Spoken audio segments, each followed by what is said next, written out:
Last month, it was reported by URA that September private home sales fell 44.9% month to month and 79% as compared to the last year.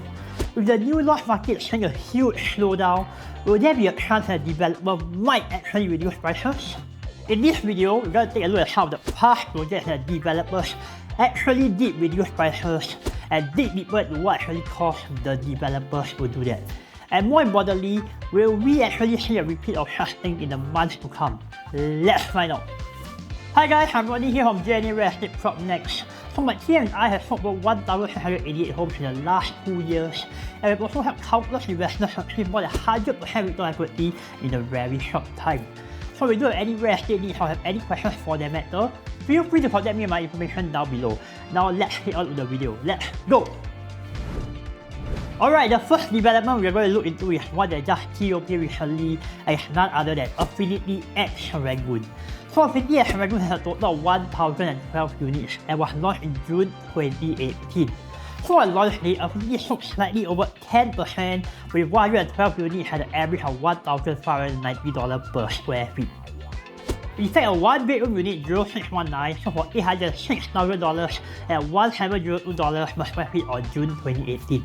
However, 0719, just a floor above, actually sold for only $711,000 in August that same year, a whopping 95k difference in a matter of just 3 months. Her two-bedroom unit 0957 was also sold for $1.228 million on launch day, and just 3 months later, the developer actually sold 1057 for $1.156 million, a 72k difference in pricing. So, what actually caused the developer Oxley to reduce the prices just 3 months after launching the project? And most importantly, will we see a repeat of such scenario now that new launches are not doing well? Let's find out. Okay, so the first thing we're going to look at is of course the break-even price of Affinity at Serangoon. So Affinity was a former block of HUDC Serangoonville. The developer was sold for $499 million, which equates to about $825 per square feet per plot ratio. So with that, the break-even price of Affinity equates to $1,356 per square feet per plot ratio. So what happened in the case of Affinity at Serangoon, and why did the developer reduce selling prices after launch day? Number 1, there was a poor take-up rate during the launch of the project. So when Affinity was launched, the project only sold slightly over 10%. As a project developer only has 5 years to ensure that the project is fully sold to avoid paying ABS-free, this led to developers being very worried. And not only that, Oxley was one of the developers with the biggest land bank post-2017 bull market, stepping up projects like Affinity, Riverfront, and Carriage Residences to name a few. As Affinity Serangoon is a big development with over 1,000 units, the developers were very worried that the developer won't be able to meet the ABS-free timeline. Number 2, the launch price is significantly higher than the break-even price. At $1,700 per square feet, the units are selling 25% above the break-even price of $1,356 per square feet, and this gives the developer a significant buffer to reduce the selling price of the property. And number 3, most importantly, the introduction of cooling measures. On 6 July 2018, the property cooling measures were announced. Loans were reduced from 80% to 75%, and second property owners now have to pay an ABS fee of 12% instead of just 7%. So in order to stimulate demand after the announcement of the cooling measures, the developer Oxley then decided to lower prices because they still got enough buffer from the break-even price. Before we move into the next segment of this video, if you are homeowner looking to sell a place in the next 3 to 6 months, there are actually 5 critical factors you need to know in this selling market to maximize the selling price of your property. So having experience to sell more than 1,688 homes in the last 2 years, I've created a 5-step home seller blueprint to guide you through step by step into getting you the best price for your home. And most of all, it's absolutely free. All you got to do is click on the link or the description below, and now let's head on back to the video, shall we? Let's go! Okay, so the next development we're going to look at is a very popular one, and that's none other than SkyHabitat at Bishan. So SkyHabitat is developed by Capitaland and it was launched for sale in April of 2012. They had a total of 509 units, and on launch day, they actually sold 125 units with an average of $1,700 per square feet. So in 2012 alone, SkyHabitat actually sold a total of 178 units. However, in 2013, just a year later, SkyHabitat only sold a measly 36 units. So this led to the developer reducing the prices of the remaining inventory to an average of $1,383 per square feet in 2014, which saw sales volume picked up again. For example, if we take a comparison of Snack 9, a 3-bedroom 1249 square feet at SkyHabitat, unit number 0509 was sold in May 2012 for $1.791 million. And just 2 years later, 0409, a unit below 0509, was sold for $1.598 million, a 193k difference in pricing. How would you feel if the buyer that bought 0509? So what happened in the case of SkyHabitat, and why did the developer reduce selling prices after launch day? Let's find out. Number 1. Similar to the scenario of Affinity Serangoon, the launch of SkyHabitat was also hit with cooling measures in the midst of the project sale.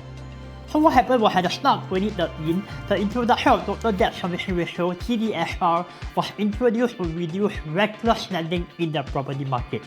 And more importantly, it was also the first time Singaporeans had to pay ABSD for their second property. And that explains why SkyHabitat only sold a total of 36 units in 2013. Number 2. After factoring land, construction and marketing costs, the break-even price of SkyHabitat is approximately $1,397 per square feet. Launching the development at an average of $1,700 per square feet on launch day, Capitaland reached more than 20% profit margins on launch day prices. And even then, they still saw a relatively healthy take-up rate of 125 units. Number 3. 2014 was a very confusing market after the announcement of the property cooling measures in 2013, and Capitaland was left in a limbo because not only did they bid for the land at SkyHabitat, they also bidded for the land right behind it 1 year later, which is now known as Skyview.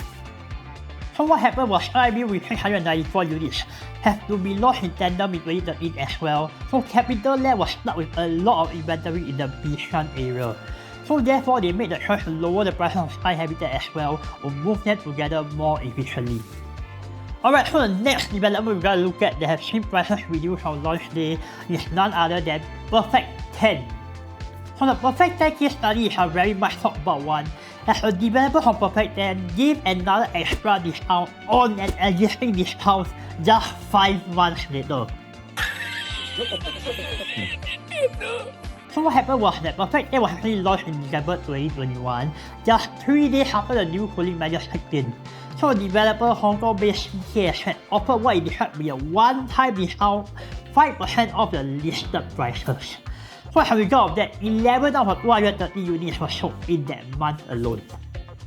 However, in April 2022, just 5 months later, the developer continued to reduce prices even further, leaving day one buyers feeling frustrated and angry.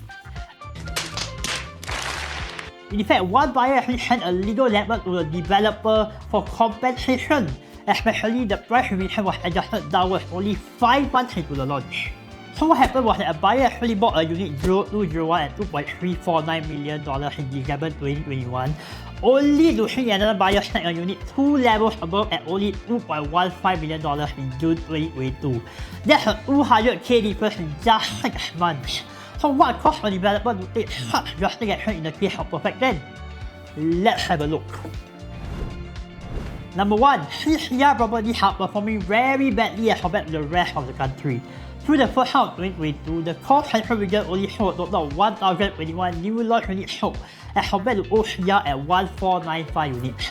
This coupled with strong competition from neighbouring projects like Copa and Newton, the Atelier, Leader Green, Sloan Residences, may have caused a developer to actually throw in the towel early and go into panic mode. Number 2. CKS, the parent company of Japura Development, is not a renowned development in Singapore. Stemming from Hong Kong, there's only one other development in Singapore, and that's Stars at Coburn. As they do not have many projects in the nation, they do not worry about buyer confidence as their main portfolio of properties lies away from Singapore. As a result, even if the buyers are upset, they are not worried. So, in conclusion, with the slowdown in the take-up rate of new launches at the current moment, will developers actually start to lower their prices, and more importantly, should you take a wait and see approach? In order to know whether there's a chance a developer will reduce their prices, we need to consider 4 factors. Number 1, what is the launch day pricing? Is the launch day pricing far away from developers' break-even price?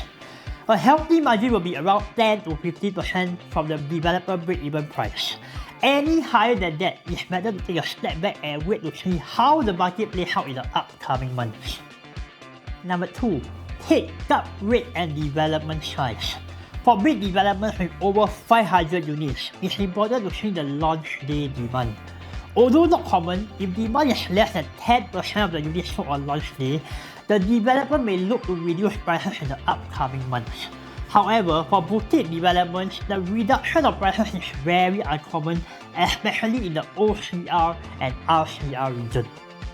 Number 3, locality of the development.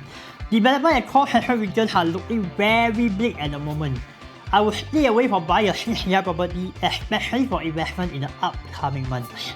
With the increased foreigner ABSD coupled with the high prices, CCR properties have been set to tank in the near future, and net by cost developers will reduce prices even further if they do not see demand. Number 4, last but not least, the reputation of the developer. Stay away from developers with little or no track record in the Singapore real estate industry, as they do not feel the need to protect their reputation if things were to go south. They would rather throw in the towel and lay long the remaining units without caring too much about the well-being of the initial buyers. Okay, so we actually come to the end of this video and we know whether the developer will actually reduce the price of the project moving forward. These are the 4 main factors you need to know to understand the bigger picture. And more importantly, if this video has value added to you, do consider hitting the like button and also subscribing to my channel. If not, definitely see you in the next video. Take care and bye bye.